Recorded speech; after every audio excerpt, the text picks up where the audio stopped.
The Alexandra Magistrate Court has for the first time heard how the murder of popular music DJ Sumbody and DJ Vintos was allegedly a drug-related hit. Accused Katiso KT Molefe appeared in court on Wednesday for a bail application. He was arrested over 2 weeks ago and added to the matter along with 3 others who stand accused in a separate matter. Newzroom Afrika's Linda Mnisi tells us more tonight. Linda, good evening to you. And what happened in court today? Fill us in. Well, Koli, you'd recall that Katiso KT Molefe was applying for bail in this particular matter. Finally, it got underway today after it was postponed the last time when he made, his first court appearance. But in this bail application, he basically sets out his personal circumstances. As you'd know, the legal test for a matter like this, a Schedule 6 offence, is you discharging exceptional circumstances that exist which would permit your release on bail. And he basically goes into his history, growing up in Soweto, Mapetla, becoming a teacher, enrolling at the University of Johannesburg, which was then at the time known as Vista University.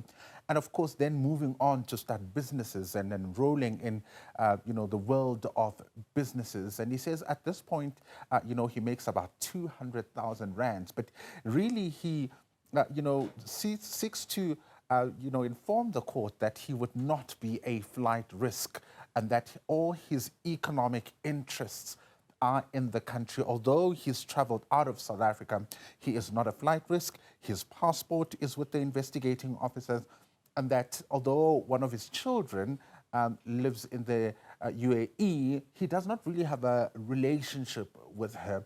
And then, of course, also sets out that the claims that he is influential are unsubstantiated. And because if he, was able to influence any investigation, then this would have been demonstrated in, after he was released for the murder of Aman Swart. You'd recall that the state is alleging that last year Aman Swart, a QTech employee, was murdered.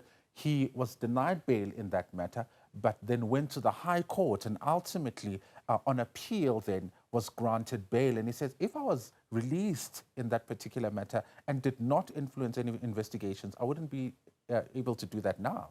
Fill us in on how important a business person he is, or how serious, let me rephrase that, how serious a business person he is, because today we got to hear some of his assets, what he owns. Talk us through that and how that would have been acquired.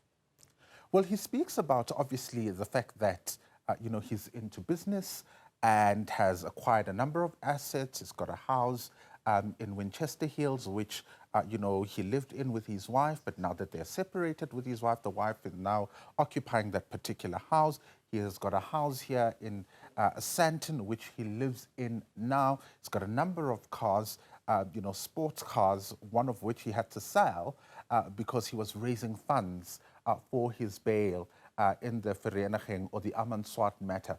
In that particular court case, he was granted 100,000 rand bail. So he says he had to raise those funds. But what is the state saying? Today we're learning that this particular case was drug-related. And of course, it comes at the backdrop of a lot of speculation. Speculation that started at the time when DJ Sumbody was killed, speculation that, also came back when Katiso Molefe was arrested, people questioning what could have really been the motive for people to murder a person like DJ Sumbody, who was popularly known and loved really in the entertainment space. Finally, Linda, what line of business is Mr. Molefe in? Because he doesn't just live in small-time properties. The property you mentioned that is in the northern suburbs of Johannesburg, I think that's estimated at around 17 million rand house, if I'm not mistaken. Yeah. The one in Winchester Hills, that's valued at about 3 million. So it obviously has got to strike your mind as to what line of business is this person in. Was that revealed in court, or we simply don't know? Well, especially given the fact that, you know, in the list of businesses that he listed, Oli, he ultimately says what he makes monthly really is around 200,000 rand. But the state saying that they went to go look at, you know, some of the amounts of money that comes into his banking details. And I want us to go to the third bite that we had prepared, because the state goes into what they discovered in the banking details. Take a listen. 15.9. The analysis of the bank statement obtained through Section 205 subpoena showed that the applicant predominantly received cash deposit with no identifiable sources of these funds. This raises a strong suspicion that he has unidentified or source of income. The bank statement is attached as HM4.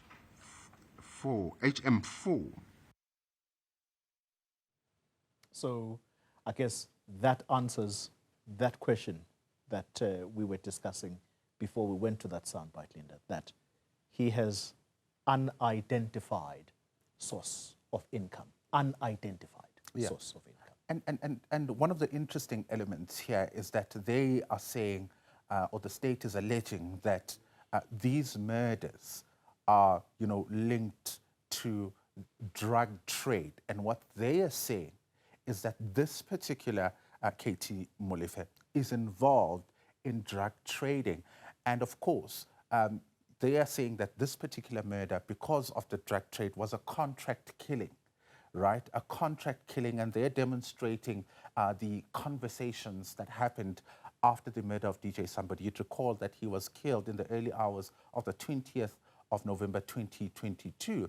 And cell phone records or cell phone communication between KT Molefe and the other accused, you know, show conversations about what, you know, this person referred to as Pafa, which the state believes is KT Molefe. What is he saying, right? And the response from one of the accused, or the alleged response from one of the accused, is that he is not saying anything, you know, and he's quiet. The state saying further down in the conversations, what they see is that it seems the co-accused were waiting for payment. Interesting that they, in this alleged contract killing, they say that he played the role of a middleman, somewhat of a middleman who would usually facilitate, you know, payment. But ultimately, you know, how do they view him? They say that this is, the picture essentially that they paint is that this is a dangerous criminal who they say has no regard for human life and would interfere with even the investigations and the investigators who were hearing in court that they're now under 24-hour guard. Linda Mnisi, thank you very much for putting us in picture there.